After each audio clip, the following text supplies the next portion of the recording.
നിങ്ങൾ പാർട്ടിയൊന്നും നോക്കണ്ട, ഈ വീഡിയോ ഒന്ന് കണ്ടു. എന്നാലും നമ്മുടെ നാട്ടുകാരനായ സ്ഥാനാർത്ഥി അല്ല, നാട്ടുകാരനുള്ള ഒരു പ്രസക്തിയൊന്നുമില്ല. ഏത് നാട്ടുകാരനെ നോക്കാൻ വിചാരിച്ചാൽ മണ്ഡലം നോക്കാൻ വിചാരിച്ചാൽ കഴിയും.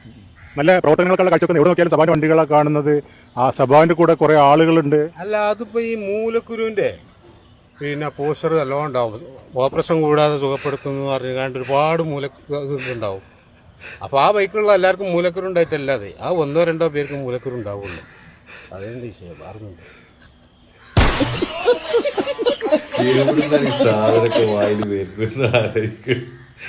പഴയകാല ആൾക്കാരൊക്കെ എന്തെങ്കിലും സംസാരിക്കുമ്പോഴേ അത് ഭയങ്കര രസകരമായിരിക്കും. ഓരോടത്തൊന്നും മുട്ടിക്കാൻ പറ്റൂല. കാരണം പണ്ട് ഈ എന്താന്ന് പറയാ, ഒരുപാട് ഈ പഴഞ്ചൊല്ലുകളൊക്കെ അതൊക്കെ ഉണ്ടാക്കിയതൊക്കെ നമ്മൾ കേൾക്കുമ്പോൾ ഇപ്പം അത് കുറേ നമ്മളങ്ങനെ ലൈഫിൽ വരുന്ന സമയത്ത് നമുക്കത് വേഗം മനസ്സിലായി തുടങ്ങും. എന്തായാലും അടിപൊളി.